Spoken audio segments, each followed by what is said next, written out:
राम नारायण मौर्य जी, मैं मुमताज़ आलम Falahi, correspondent to सर्कल्स.net। इस वक्त हम लोग बाबरी मस्जिद राम जन्मभूमि जो ढांचा है जिसको तोड़ दिया गया, उससे ठीक 1 किलोमीटर की दूरी पर यहाँ पे खड़े हुए हैं। उस दिन आप 6 दिसंबर 1992, जिस आपकी उम्र 22 साल थी, अभी आप 38 साल के हैं, और आपकी दुकान उसी बाबरी मस्जिद ढांचे के बिल्कुल करीब में थी। आपने अपनी आंखों के सामने सारा कुछ देखा था। ब्रीफ में, मुख्तसर में मुझे बताइए कि क्या हुआ था उस दिन। उस समय मैं दुकानदारी कर रहा था। उस समय अटेंडेंट बहुत भीड़ चल रही थी, सब कार से लोग आ जा रहे थे।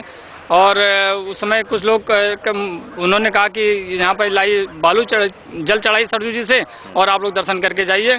और कुछ इस तरीके से लोग जुनून में थे, जोश में थे, तो वो लोग जो है ना मान करके वो लोग जो है लोग रोक रहे थे, तो लोग ढकेल करके और वहाँ ईंटा पत्थरबाजी शुरू कर दी। उसके बाद जो लोग रोक रहे थे वो लोग साइड में हो गए, फिर लोग सब चढ़ गए एक बैग सब, और चढ़ करके इतना जोश था हम लोगों के पास, सब लोग तोड़ना शुरू कर दिए और 4.5 घंटे के अंदर जो है उसको गिरा दिया। हमको ताजुब ही नहीं था कि ये आज ढांचा गिर जाएगा।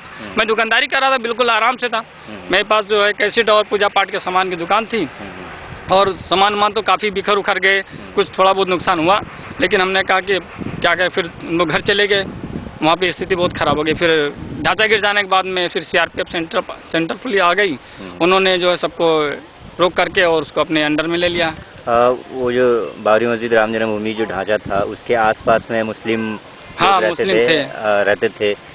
वो सब डर करके सब भाग गए थे सब।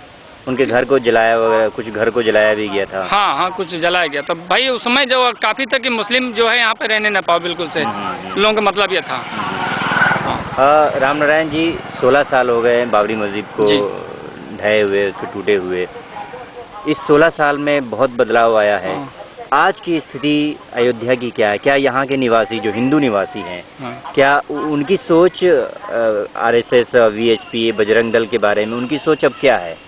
यहाँ की पब्लिक जो आरएसएस, वीएचपी और बजरंग दल से सबसे मतलब नहीं रखती। यहाँ की पब्लिक चाहती है यहाँ अमन चमन शांति रहे, और हमसे इससे मतलब नहीं है। ये लफड़े में पब्लिक यहाँ की नहीं पढ़ना चाहती। यहाँ की पब्लिक शांति और सुकून चाहती है, और यहाँ पे शांति सुकून है। आपस में जो यहाँ मोमडन्स भी है वो भी प्यार से रहते हैं, वो लोग भी ऐसे यही चाहते हैं कि यहाँ पे रहे। ये जो यहाँ के मैटर को लेकर के बाहर ज़्यादा बवाल होता है, यहाँ पे कोई ऐसी बात नहीं। आप अगर यहाँ भी आएंगे कभी तो लोगों से बात करेंगे तो ऐसा नहीं लगेगा कि यहाँ पे ऐसी कोई बात है। क्या आपको लगता है कि आरएसएस और बजरंग दल और वीएचपी ने जिन्होंने लाखों लोगों को, कारसेवकों को इकट्ठा किया था, उनका पर्पस जो है मंदिर बनाना नहीं था, पॉलिटिक्स करना था? हाँ, ये तो है। ये तो सारी सरकारों का ही पॉलिटिक्स होती है कि मतलब किसी तरीके से पब्लिक को बेवकूफ़ बना करके हम अपनी दाल रोटी चलाते रहें। अभी स्थिति हिंदू और मुसलमानों के बीच ताल्लुकात कैसे हैं, रिलेशन कैसा है आज? यहाँ पे तो रिलेशन अच्छा है, बहुत अच्छा है।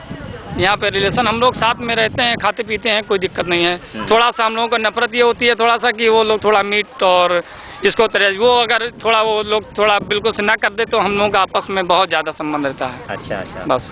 अच्छा, ये पहले ये लग रहा था कि यहाँ के जो हिंदू निवासी हैं वो सारे के सारे आरएसएस के हैं और बजरंग दल के हैं, वीएचपी के हैं। लेकिन अब जैसे ये प्रोग्राम में हम लोग अटेंड कर रहे हैं, आप भी इस प्रोग्राम को अटेंड कर रहे हैं, सद्भावना सम्मेलन जो हो रहा है, तो ऐसा लगता है कि नहीं, ऐसी बात नहीं है, बल्कि मेजोरिटी जो हिंदुओं की है वो नहीं चाहती है। ना वो कोई नहीं, यहाँ के सारे मतलब चाहे हिंदू हो चाहे मुस्लिम हो, सब एक जैसा रहना चाहते हैं यहाँ पे। ये तो पॉलिटिक्स है, ये पॉलिटिक्स कर रहे हैं, इनसे कोई मतलब नहीं, पॉलिटिक्स में कोई ध्यान नहीं चाहता।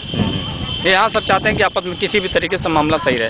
तो ये लोग जैसे तोगड़िया हैं और दूसरे जो वीएचपी के लोग हैं, अशोक सिंघल हैं, ये लोग अगर यहाँ आते हैं, कोई प्रोग्राम करते हैं, तो क्या बहुत भारी मात्रा में लोग अब नहीं उनकी बात सुनते हैं क्या? कहाँ, वो सब जानते हैं कि इन लोगों की राजनीति है, अपना राजनीति करते हैं, इनसे हम लोगों का जो है नुकसान ही। ये जब आ जाएंगे तो यहाँ पे चारों तरफ से वो हो जाता है, चारों तरफ से बैरिकेटिंग और फोर्स आ जाती है, ये हो जाता है, तो फिर इन लोग यहाँ के दुकानदारों का भी खाना हो जाता है और दुकानदारी भी नहीं कर पाते। चारों तरफ से फोर्स हो जाती है और उनको दिक्कत हो जाती है, सारी चारों तरफ से बैरियर लग जाते हैं, फोर्स आ जाती है और सब तरीके से दिक्कत होती है। राम नारायण जी, आखिरी प्रश्न, आप ये जो सद्भावना सम्मेलन हो रहा है, अयोध्या की आवाज़ और आशा परिवार और कई सारे संगठन इसको कर रहे हैं, आप इसमें शामिल हो रहे हैं, आपको कैसा लग रहा है? ऐसे प्रोग्राम होने चाहिए यहाँ?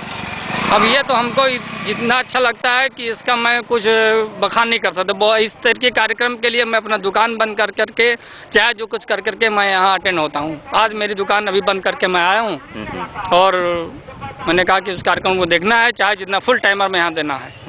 बहुत बहुत धन्यवाद राम।